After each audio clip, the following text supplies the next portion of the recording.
Radio WN. Nous sommes le 24 novembre 2025 au campus Fonderie à Mulhouse en compagnie de 3 étudiants de la licence Histoire en 3e année, Kali, Zoé et Nayan. Bonjour. Bonjour. Alors, dans le cadre de vos études, vous êtes plongé dans les cahiers de doléances, non pas de la Révolution française, mais d'une Révolution française néanmoins, celle des Gilets jaunes vers 2018. Et donc, vous êtes parti fouiller des archives de cahiers de doléances, de grands débats nationaux et de choses comme ça. C'est bien ça. Enfin, avant d'attaquer ça, peut-être, vous pouvez vous présenter chacune. Je m'appelle Kali, j'ai 20 ans et je suis en 3e année de licence d'histoire au campus de la Fonderie. Alors moi c'est Zoé, je suis également avec Nayan et Kali en licence histoire, 3e année sur le campus de la Fonderie. Moi c'est Nayan, j'ai 19 ans, je viens de Colmar et j'étudie ici à la Fonderie à Mulhouse, histoire, avec Zoé et Kali ici présents. Les cahiers de doléances des Gilets jaunes, d'abord, pourquoi vous êtes intéressé à ça? On vous a obligé? Vous avez des parents qui ont habité sur les ronds-points? On a été contraints par notre professeur, entre autres. Exact. Dans le cadre de notre TD Géographie critique, nous sommes allés par groupe à Colmar aux archives nationales. Donc vous êtes allé exhumer ces cahiers de doléances qui étaient la solution à tous les problèmes posés par les Gilets jaunes selon le gouvernement en place, un certain Emmanuel Macron de mémoire. Qu'est-ce que vous avez découvert? Comment ça s'est passé? Racontez-nous. On y allait un petit peu à l'aveugle sans trop savoir à quoi on devait s'attendre. Donc on s'est rendu aux archives, on avait une cote prédéfinie, donc certains avaient plusieurs cahiers, d'autres en avaient un seul. Moi je sais que j'en avais un seul avec ma binôme. On a travaillé dessus. Donc ça a été tout feuilleter, tout regarder, essayer de lire un maximum, de voir. Ce qui a surpris beaucoup d'entre nous, c'est que beaucoup de ces messages étaient écrits de manière très respectueuse. Bonjour, merci, etc. Assez poli. Il y avait beaucoup de citoyens qui amenaient des statistiques, qui amenaient des études, etc. C'était pas la majorité, mais ça arrive. Oui, on a également été beaucoup touchés par l'aspect sentimental. Beaucoup parlaient avec leur cœur, je dirais. Parfois, on avait peut-être les larmes, parfois des rires, parfois de la colère. Voilà, en compassion avec ces gens. Pour poursuivre ce qu'a dit Zoé, et comme le disait notre professeur, l'idée en fait c'était de faire une récolte des ressentis. Donc l'idée c'est un peu de partir à la pêche et de tout démêler, de trouver ce qui était intéressant. Et au-delà des émotions qui étaient clairement visibles au sein des doléances, il y avait beaucoup de nuances et il y avait surtout beaucoup de sources. C'est-à-dire qu'en fait les citoyens, et on ne s'y attendait pas à ce point-là, étaient très informés politiquement. Des revendications, donc de la politesse surprenante par rapport à la certaine rudesse qu'on a pu observer chez les Gilets jaunes et chez les forces de l'ordre face aux Gilets jaunes, et du cœur, de l'émotion. Donc qu'est-ce que vous avez retenu comme revendication, comme sentiment, comme de ces cahiers de doléances des Gilets jaunes 2018-2019 ? Pour parler du fond, les revendications maintenant qui revenaient le plus, c'était concernant la fiscalité et on va dire la justice fiscale. C'était beaucoup question déjà des évadés fiscaux, on parlait aussi beaucoup de l'imposition. Ensuite, l'immigration, c'était un sujet, c'est beaucoup revenu.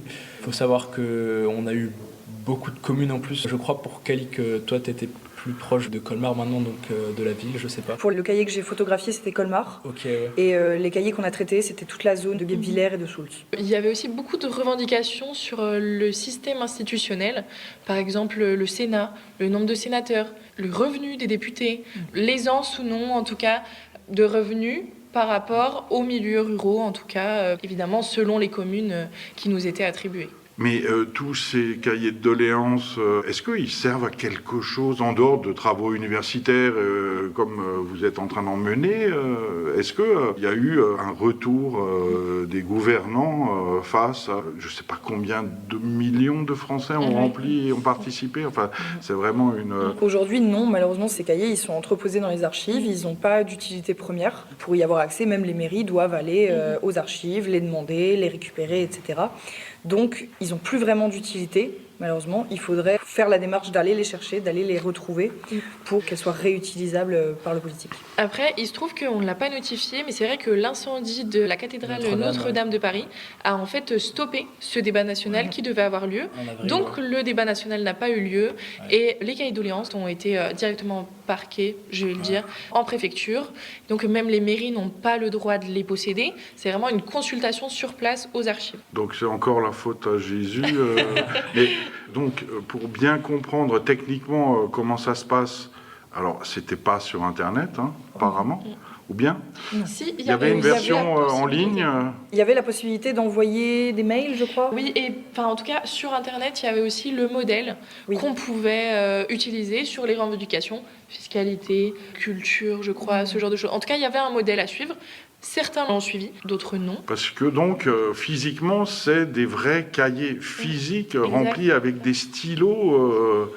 C'est ça ? C'était globalement des cahiers d'école qu'on peut retrouver dans les sacs des enfants qui vont en primaire. Donc on avait du cahier esquisse, parfois même des petits carnets, donc c'était assez rigolo à voir. Oui, dans la pluralité du support, c'était intéressant. La pluralité des couleurs, des formes, des manières d'écrire. Parfois, les auteurs scotchaient des choses. Parfois, ils écrivaient en gros, parfois en tout petit, parfois ils listaient. Il y avait une pluralité. Que les formes étaient plurielles. On a même vu, je sais pas pour vous, des poèmes revendicatifs. Oui.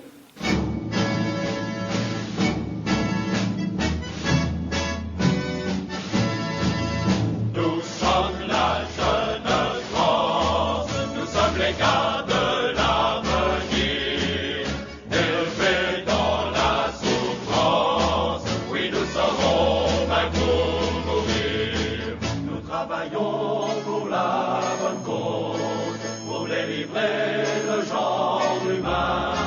Tant pis si notre sang arrose les pavés sur notre chemin. Renégats, renégats, renégats, pour les sabreurs, les bourgeois, les cadets. La jeune garde, la jeune garde, qui descend sur le pavé. C'est la lutte finale qui commence, c'est la revanche de tous les meurtres.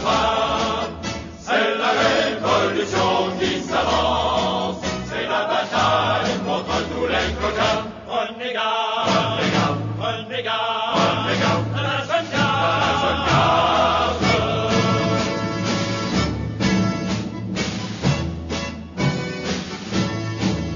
Au fond de la misère, de force nous sommes des révoltés. Nous vengerons nos pères que des brigands ont exploités. Nous ne voulons plus de famine, à qui travaille il faut du pain. Demain nous prendrons les usines, nous sommes des hommes et non des chiens. Renégats, renégats, renégats, renégats, pour les sabreurs, les bourgeois, les cadets. La jeune garde, la jeune garde, qui descend sur le pavé.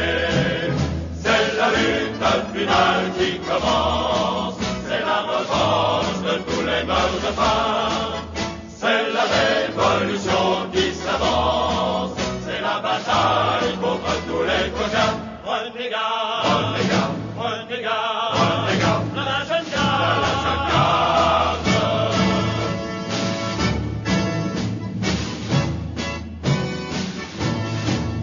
Nous ne voulons plus de guerre, car nous aimons l'humanité.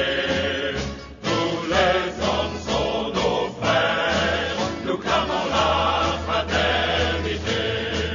La République universelle, tyrans et rois, tous au tombeau. Tant pis si la lutte est cruelle, après la pluie, le temps est beau. Renégats, renégats, renégats, renégats, pour les sabreurs, les bourgeois, les cadets. La jeune garde, la jeune garde, qui descend sur le pavé. C'est la lutte finale qui commence, c'est la revanche de tous les meurtres. C'est la révolution qui s'avance.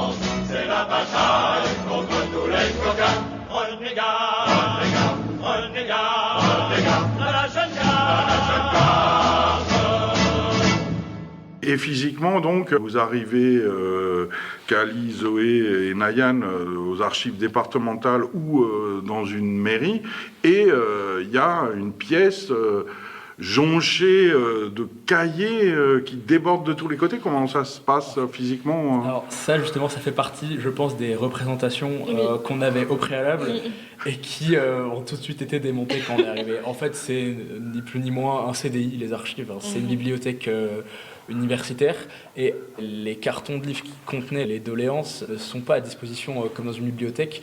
Elles étaient rangées dans une cave qui pour le coup doit être une sorte de cave poussiéreuse qui ressemble aussi à une bibliothèque mais qu'on n'a pas vue, où on était vraiment dans le centre des archives avec les ordinateurs, les tables. Et l'idée c'était de passer commande en fait et de recevoir les cartons et de feuilleter, et puis voilà. Et c'est pas un emprunt, on a pris les photos des pages des cahiers de doléances. Puis on est parti suite à cela et les cahiers sont restés là-bas. Pendant ce temps, on est très surveillés aussi. Hein. Il faut, faut faire très attention à la manipulation. Ça fait penser à quand tu vas consulter les revenus déclarés des élus. On n'a pas le droit de sortir, pas le droit de photographier. Là, on n'est pas dans des secrets. Enfin, on est dans des cahiers de doléances qui devraient être publics, qui devraient être numérisés, qui devraient être mis à disposition du peuple. Il y a eu plusieurs essais, je crois, d'entreprises privées, mais c'était pas une lecture sensible, je dirais, entre guillemets. C'était plus une lecture chiffrée, avec des pourcentages, des chiffres, mais vraiment pas la même approche dont nous sommes allés en tout cas à Colmar. Et pour le coup, le fait que ce soit aussi cadré dans les archives, etc., c'est vraiment dans une optique de préservation de ces cahiers, parce que mine de rien, même si au final leurs revendications n'ont pas vraiment abouti, c'est quand même des morceaux d'histoire assez importants.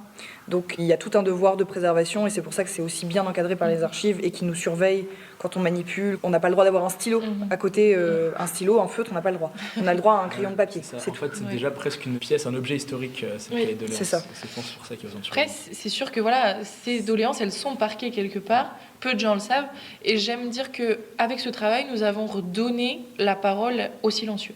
Qu'est-ce qui va se passer, que ce soit des archives historiques, que ce soit un trésor patrimonial à préserver, d'accord, mais quand même, dans la sollicitation politique, la réponse politique aux Gilets jaunes, c'était quand même, on va écouter vos revendications, et on va éventuellement, pourquoi pas même, en tenir compte pour prendre des décisions politiques. Or là, on est loin de tout ça. Est-ce qu'il faut attendre une nouvelle révolution de gilets jaunes, des nouveaux ronds-points qui flambent, pour qu'on revienne véritablement à ces cahiers de doléances ?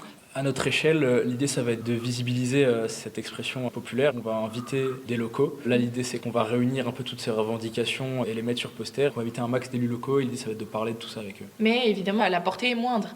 Monsieur Emmanuel Macron ne sait certainement pas que nous sommes en train de délivrer les cahiers de doléances aux archives de Colmar. La portée, c'est sûr. De toute façon, on l'a dit, avec cet incendie de la cathédrale Notre-Dame, il n'y a rien eu. Et je pense que même s'il n'y avait pas eu forcément d'incendie, à mon avis, la portée de ces cahiers aurait été moindre. Il y aurait eu une autre excuse. Il y a eu la Notre-Dame, ensuite le Covid a suivi. Oui, exact. Alors, il faut quand même être de bonne foi. C'est un peu passé sur le radar, certes. Il y a eu une allocution qui s'est tenue, parce que je le rappelle, l'allocution qui devait se tenir dans le cadre du grand débat, c'était le 19 ou le 21 avril 2019, mais j'ai plus exactement la date, mais je crois que c'était dans ces eaux-là. Et comme l'avait dit Zoé avant, c'est le soir où il y a eu le malheureux incendie de Notre-Dame, qui a fait que l'allocution a été reportée. Et elle a bien eu lieu, je crois, en juin, mais elle est un peu passée sous les radars, et disons qu'elle n'a pas vraiment répondu aux revendications des Gilets jaunes. Et sinon, pour chacune d'entre vous, s'il fallait retenir une revendication, une demande, un sentiment que, suite à votre plongée dans ces archives de doléances, qu'est-ce que vous auriez envie de mettre en avant ? Pour ma part, je pense que les citoyens demandent à être écoutés, surtout. Je pense que c'est l'écoute. J'aurais ajouté de l'espoir. Certes, beaucoup de messages qu'on a lus, etc., étaient empleints d'espoir, étaient ravis et reconnaissants d'avoir la possibilité de s'exprimer, d'être lus et donc d'être écoutés, comme disait Zoé. Je pense que ces cahiers, c'est beaucoup d'espoir, des espoirs qui n'ont pas forcément abouti, malheureusement. Mais pour moi, c'était ça le plus important. J'aurais dit pareil que... Je le disais avant, quand on en parlait avec Damien, ce moment, et c'est l'ouverture des mairies, s'est présenté presque comme un moment de résurrection de la démocratie participative, qui n'est pas du tout la démocratie dans laquelle on se trouve actuellement. Et je pense que ça a fait plaisir aux gens de se sentir écoutés. Le truc que j'aurais rajouté, c'est qu'on pourrait parler de démocratie participative si, en effet, il y avait eu il y avait une suite aux revendications qui ont été formulées par les Gilets jaunes, ce qui n'a pas été le cas. Globalement, face à ce déni démocratique, parce que je pense qu'on peut l'appeler comme ça, vous comprenez la détresse démocratique dans laquelle on se trouve, et donc vous allez vous abstenir de voter, ou alors voter Rassemblement National parce qu'on n'a jamais essayé la mort au rat. Là, je vais te donner maintenant mon ressenti personnel. Ça fait un moment, oui, que, étant donné que j'ai conscience qu'on n'est pas dans une démocratie participative, je compte pas voter en fait, voilà, en 2027, à titre personnel. Je sais pas si c'est le cas pour Kali ou si c'est pour... Vous n'êtes pas obligé de répondre à cette question. Hein. Ouais, c'est vrai que moi j'ai toujours un petit peu d'espoir peut-être que j'ai les yeux bandés sur tout ça, mais c'est vrai que je pense qu'il faut continuer, il faut peut-être prendre les armes, je dirais, entre guillemets, avec justement ce genre de choses. Voilà, pourquoi pas rentrer dans le monde associatif aussi, dans le monde politique. Finalement, c'est un petit peu une sensibilisation. Ces cahiers de doléances à montrer aux étudiants qu'ils peuvent aussi avoir un impact dans la politique et peut-être changer les choses à l'avenir. Non, c'est très justement dit. C'est vrai que pour ma part, j'ai du mal à me retrouver dans la politique aujourd'hui. Pour moi, c'est beaucoup de grands discours, c'est pas beaucoup d'actions. C'est beaucoup de promesses. Après, c'est ça, hein, la politique, on le sait, c'est comme ça que ça marche. Je pense que j'irai voter, mais certainement voter blanc. Parce que si je trouve personne dans lequel je me représente, en qui j'ai de l'espoir, je vais pas voter quelqu'un par dépit. Je pense que oui, on est d'accord pour dire qu'il n'y aura pas de vote par dépit, en tout cas de notre part. D'accord. Peut-être pour terminer, qu'est-ce qui va se passer maintenant Vous avez parlé, Kali, Zoé et Nayan, étudiants en troisième année de licence à Mulhouse. Vous avez parlé de confronter des élus, des politiques, aux recherches, aux résultats que vous avez tirés de la lecture de ces cahiers de doléances. Ça va se passer comment Vous allez solliciter qui? Il y a déjà des politiques qui sont partants pour être confrontés au peuple. Alors pour le moment, ça c'est vraiment géré entre les mains de notre professeur, qui sont en train de voir qui inviter. Ils attendent de voir. C'est en discussion. Oui, voilà, c'est en discussion. Sur qui? Comment. Mais après c'est surtout qui va accepter de venir, sachant qu'on va arriver en période préélectorale municipale. Donc certains ne vont peut-être pas accepter de venir parce que période de neutralité, etc. Donc peut-être contacter des anciens élus qui ne sont plus qui y étaient à l'époque. Se confronter peut-être à ça aussi. En soi, les mairies ont fait leur travail, elles ont ouvert ces cahiers, elles les ont utilisés, elles les ont mis à disposition. C'est quelque chose à l'échelle nationale, donc si tout en haut ça a bloqué, c'est pas que c'est pas de leur faute, mais peut-être que pour eux, ils verraient pas forcément tout de suite de problème à revenir sur ces choses-là, qui étaient quand même une période importante et une période un peu incertaine. Donc revenir avec du recul sur ce qui s'est passé. En tout cas, si cette rencontre a lieu, ça sera courant janvier. Courant janvier 2026. Et votre étude, les travaux que vous menez actuellement, ils seront consultables en ligne ou bien ça sera totalement secret pour être sûr que personne... C'est une très bonne question. Je pense que ce qui pourrait se faire, c'est que, étant donné qu'on va les rendre publics auprès des élus, etc., ce qui pourrait se faire, mais là c'est vraiment de la théorie, c'est les exposer au sein de la fonderie, soit à la bibliothèque universitaire, soit dans les couloirs, si les élèves sont d'accord d'exposer leur travail, etc. On a des associations à la fac qui sont spécialisées dans ça. Je pense à Muséion, qui sont les associations des masters muséologiques, qui eux savent faire des expositions, savent mettre en avant les choses comme ça, etc. Donc peut-être que ces personnes-là seraient d'accord de nous aider à mettre en avant notre travail. En tout cas, je ne sais pas si on l'a précisé, mais ça sera sous forme de poster. Ces travaux finaux, on ne sait pas encore quelle forme ils prendront, mais voilà, c'est quand même un travail de 3 à 4 mois qui sera entreposé sur un poster. Je ne sais pas si vous avez encore un mot à ajouter sur la démocratie, les gilets jaunes, les cahiers de doléances, le futur de la politique avec des abstentionnistes et des votes blancs qui ne sont pas comptabilisés. On a fait le tour. Merci beaucoup Kali, Zoé et Nayan, donc étudiantes en troisième année de licence Histoire au campus de la Fonderie à l'Université de Haute-Alsace. Radio WN.